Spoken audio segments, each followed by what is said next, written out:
예, 오늘 국회에선 대정부 질문이 있었습니다. 단연 화두는 중국인 입국 금지에 관한 것이었는데요. 오늘 본회의장에선 강경화 외교부 장관의 목소리부터 먼저 들어보겠습니다.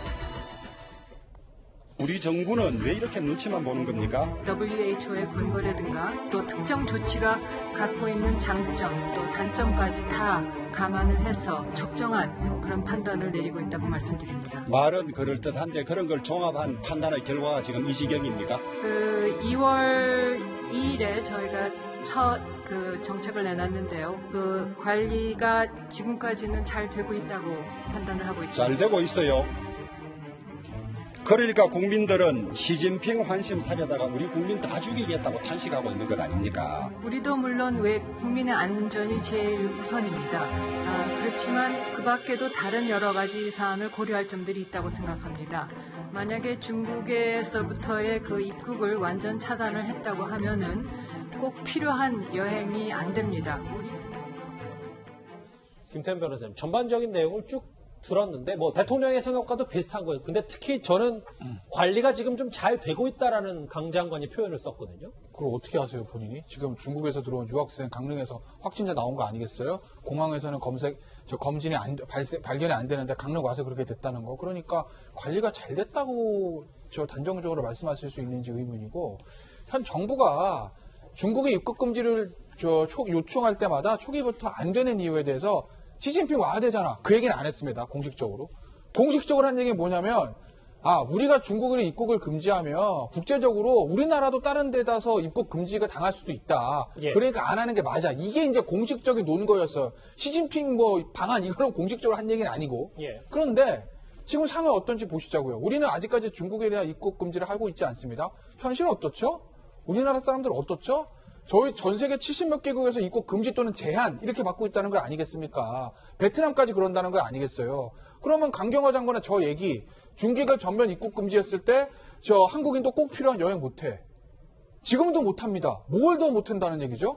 그러니 우리는 중국에 대해서 아무런 조치를 취하고 있지 않은데 우리나라는 세계 곳곳에서 입국 금지 또는 제한을 당하고 있는 이 상황을 외교부 장관으로서 어떻게 풀어갈 것인가? 알겠습니다. 라는 저는 물을 좀 듣고, 제가 베트남 얘기하지만요. 베트남도 중국이랑 경제 교류 많습니다. 우리나라랑도 경제 교류 많고요.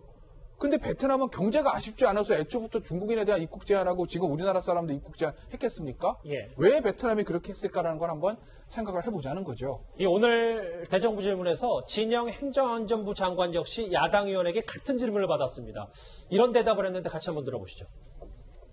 완벽하지 못했다는 점을 인정하겠습니다. 여러 가지 상황을 검토해야 되고 그래서 내린 결론으로 알고 있습니다. 입국 금지를 하고 있는 나라보다는 안 하는 나라가 더 많지 않겠습니까? 근데 이 중국인 입국 금지 논란이 계속해서 나오는 이유가 장현철 평론가님 이건 것 같아요. 오늘 그러니까 어제였죠 정확히 강릉에서 무증상 중국인 유학생이 우리나라에 들어와서 첫 확진 사례가 나타났기 때문이잖아요. 네, 유학생이 28일 오후 2시에 인천공항으로 입국을 했는데요. 공항에서 특별 검역을 다 받았어요. 그런데 거기서는 증상이 나타나지 않아서 통과가 됐습니다. 강릉에서 검체 조사를 받자 확진 판정을 받은 건데 강릉시 같은 경우는 교육부나 정부 지침보다 더 높은 수준의 검역 단계를 발동해 놓았습니다. 중국인 유학생에 대해서는 무조건 검체 조사 전수로 다 한다는 것이었는데 이게 정부 지침은 아니고 강릉시 자체 지침이거든요. 예. 결국 무증상 감염으로 이 학생의 확진이 판단이 된 겁니다. 만약 강릉시의 이 검역 수준이 정부 방침과 똑같았다면 무증상 감염 확진자지만 우리는 모르고 이분이 학교 개학하고 돌아다니고 지역사회에서 활동하는 거예요. 예. 얼마나 많은 바이러스를 퍼뜨렸을지 우리가 알지 못하는 상태이고 지금 또 이달까지 계속해서 중국인 유학생이 총 7만여 명 가까이 입국을 하거나 할 예정인데 또 이미 와 있었던 분들 중에서는 이 강릉의 학생처럼 무증상 상태로 들어와서 바이러스를 퍼뜨렸을 중국 유학생이 없었을까 하는 우려가 국민들 입장에서는 일어날 수밖에 없고요.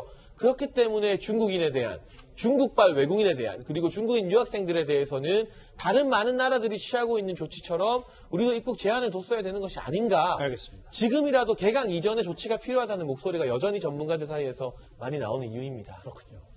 이렇게 실상이 이런데도 각 지자체들이 중국에 마스크를 지원해서 뒷말들이 참 많은데요. 실제로 지난 한 달 동안 중국에 지원한 마스크는 80만 장이 넘는 것으로 알려졌습니다. 저희가 1월 19일 날 보내기로 결정했을 때는 저희 국내 상황이 심각하지는 않았잖아요. 방어 차원에서 한 겁니다. 2차 물량은 춘층하고 웨이하에 나왔고요. 예, 총 5만 장에서 나왔고요. 그다음에 2차는 산중성 선양시 5만 장. 예, 그렇게 나왔습니다. 이미 이현정 의원님 지자체에서 다 중국에게 보내주기로 약속이 돼 있기 때문에 이건 불가피한 겁니까? 참 헛웃음만 나옵니다. 누가 중요합니까? 자, 지금 예를 들어서 중국과의 약속은 그렇게 중요하고 우리 국민들이 지금 마스크 없는 것은 이건 별로 중요하지 않다는 이야기입니까? 어느 나라 장관들, 어느 나라 지자체 단체장들이죠? 지금 국민의 생명과 안전을 가장 우선시해야 될 장관과 자치단체장들이 중국과의 약속 때문에 약속안을 보내야 된다라고 이야기를 하면서 지금 부족해서 저렇게 줄 서고 있는 우리 시민들한테는 왜 지금 이걸 못 주는 것이죠? 저는 정말 좀 분노감이 치밀어 오르는데 정말 장관 하나같이 어떤 면에서 국민들 정말 심정을 이해하는 장관도 없고 정말 정은경 본부장 같은 그런 사람 하나 없고 지자체장들 정말 이 상황에서 어떤 사람이 어려우면 진가가 드러난다고 생각이 드는데 저는 정말 한번 생각해 보십시오. 지금 이 어려운 상황들 국민들 정말 지금 이 마스크 하나 얻기 위해서 아침부터 줄 서는 상황들 이걸 보시면서 저런 이야기들이 나오시는지 한번 되묻고 싶습니다. 오늘 대정부 질문에도 단연 화두는 바로 중국인 입국 금지였습니다. 관련 소식 여기서 정리하고요. 오늘도 댓글 5개가 들어왔습니다. 한번 차례로 만나볼까요? 뭐 한 개로 3일 쓰라고 이해찬 대표의 말에 웃음만 나온다는 얘기. 예. 대체 국회의원은 줄 안 서고 마스크를 어디서 삽니까? 국회에서 따로 파는 데가 있나요? 정말 궁금해서 물어보시는 얘기인데 제가 한번 이거 알아보겠습니다. 예. 방호복을 입은 의사 안철수. 비록 쇼라고 해도 이건 진짜 감동이다. 예. 신천지 이만희 총회장도 사죄하는데 왜 정부와 청와대는 사과 한마디 없냐? 마지막 댓글 볼까요? 신천지에 자식 돌려달라고 외치는 아까 기자회견 때 말씀하시는 것 같은데 엄마 마음 가슴이 찢어집니다. 오늘도 댓글 5개 감사를 드립니다. 바로 오늘의 시시한 검색어를 이어서 봐야 될 것 같습니다. 오늘 이만희 총회장의 기자회견이 총리의 관심사라서요. 기자회견 장소까지도 이렇게 화제가 됐었는데 오늘 정말 오랜만에 이 단어도 실시간 댓글에 이름을 올렸습니다. 다음 주제에서 바로 만나보도록 하겠습니다.